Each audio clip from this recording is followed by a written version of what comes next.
Hey, what's going on, guys? My name's Dynasty. What I got for y'all today is another Mortal Kombat 11 video. Tomorrow is the big day.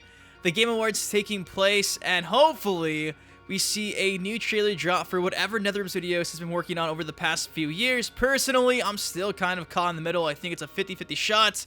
Ed Boon has been super active on Twitter lately, tweeting things in regards to Mortal Kombat in general. So again, it's all up in the air, guys. We really don't know. But with the idea that we might be seeing a trailer dropping tomorrow during the Game Awards stream, I figured, hey, let's make a video discussing what we might be seeing inside of this announcement trailer, because lately, NetherRealm Studios really likes to showcase the new gimmick coming with the new title, dating back to, like, as early as Mortal Kombat 9. So let's go back a few games, let's break this down, and let's get into it. So first things first, off the top of my head, I think back in Mortal Kombat 9, when we saw the announcement trailer, they showed off pretty much just a look at the story mode. And again, that game was meant to be a reboot of the franchise, so it only made sense that they were kind of just bringing it back to the roots, showing you, hey, everything you knew from the 3D era, poof, gone, new timeline. They did show off, though, the likes of X-Rays, of course, X-Rays being a very big deal back in Mortal Kombat 9.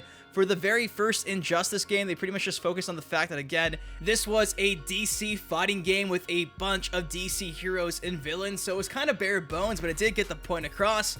Dating back to Mortal Kombat X just a few years ago, we saw Scorpion versus Sub-Zero inside the forest, and though the entire trailer was CGI based, there was a lot of things from that trailer that ended up being implemented inside the actual in-game gameplay for MKX. And off the top of my head, we see there Sub-Zero grab a branch and smack that against Scorpion's face. That was an actual interaction in one of the forest levels back at MKX. Not to mention the ending of that trailer, we see Scorpion killing Sub-Zero with a fatality that you could do inside the actual game. So, despite the fact that the trailer was pretty much entirely all CGI, those things were carried over inside the actual game. And just more recently, the last game made by NetherRealm Studios, that was just clearly a complete showcase of just a bunch of DC characters fighting each other and slowly transforming and using different gear from their lore. You see, the likes of Batman Beyond, etc. So that was really just focused on getting the point across, like, hey, create the character you want, create the hero you want with this brand new gear system. And of course, the gear system was like the biggest thing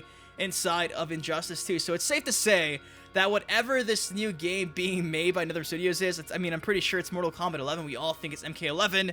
Safe to assume that this time around to be very similar to Injustice 2, where they're going to show us exactly what this new gimmick is, and it could be a few things. For instance, it could be, maybe if the leak from a few days ago was indeed correct, a look at this brand new secondary story mode, this tag team mode.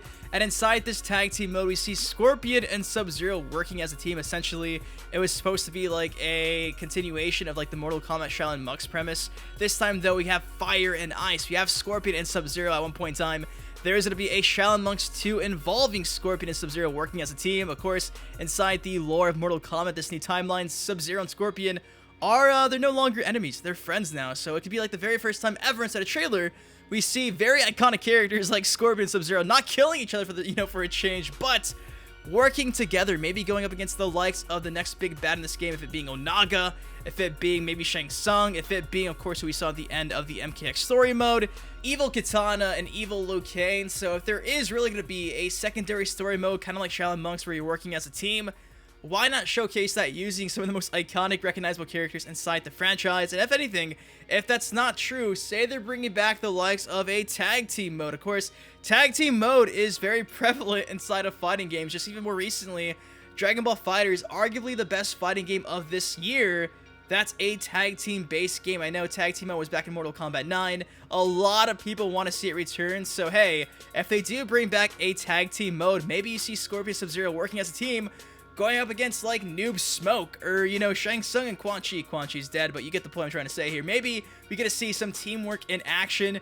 Gotta keep these characters recognizable. So hey, either them showing off a co-op story mode like Shaolin Monks, them showing off tag team mode, I don't think it's out of the realm of possibilities. Speaking of things that really aren't out of the norm, seeing the gear system return inside another NetherRealm Studios game isn't crazy. We've never seen a gear system inside of Mortal Kombat before, so with all the emphasis they had for gear inside of Injustice 2, you can do the exact same thing for a Mortal Kombat based fighter. There's so many costumes that we've seen inside these games. There's been so many of them, guys. Like, it would not be too hard for them to take a piece of a costume and put that into a gear system, a gear inventory, and just have it completely revamped and not, like, you know, like I mentioned, not as lackluster as it was for Injustice 2. I get it, some of you guys love the gear system, but for me personally, it's I don't know, man. I really wasn't a fan, so I'm kind of hoping they don't go in that direction. There's also the chance, speaking of like customization, gear, and options like that, what if the main gimmick for MK11 is create a fighter coming back from Armageddon? It's been over a decade since that game dropped, since that feature's been implemented inside a Mortal Kombat game. Now, back in the day, that was, it was kind of lackluster, but it did get the job done. Looking at a game like Soul Calibur 6, who just more recently just dropped and has this feature, I love it. It's amazing. Now, there's obviously a bunch of pros and a bunch of cons. There's a bunch of questions. How far in depth do you go with this create a character system? Do you create the entire moveset? Probably not. If anything, maybe they just follow Soul Calibur 6's footsteps, where it's like, yes, you can create your very own character, but they're going to fight just based off a character on the roster. Just carry over that moveset.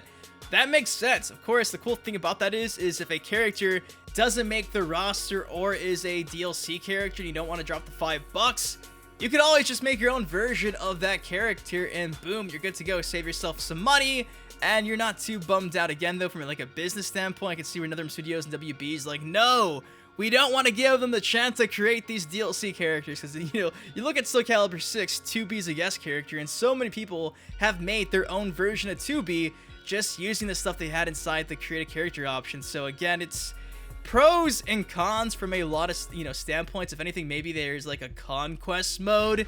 This leak I talked about a few days ago mentioned how inside this game mode that's meant to be like a Shaolin Monks game mode, arcade mode, you can customize your own character. So maybe there's like a conquest mode and you make your own character and you kind of just go through the story mode using your own character that you customize. So that gives you the option to create a character but not play as them online, and, you know, it kind of limits you, but at the same time, still a very cool option that we've never seen before. So there's a million things to expect inside this game. We don't know what this gimmick is. We really have no clue. And tomorrow, hopefully we find out. Now, obviously, if this trailer does not drop tomorrow, well, I mean, hey, this video still makes some sense in the future, because if anything, I'm giving you guys just a list of things we might see come E3 next year. But personally, guys, I do think there is a very good chance that tomorrow we're not only going to see what this gimmick is, but we're going to see Mortal Kombat 11, of course, finally revealed.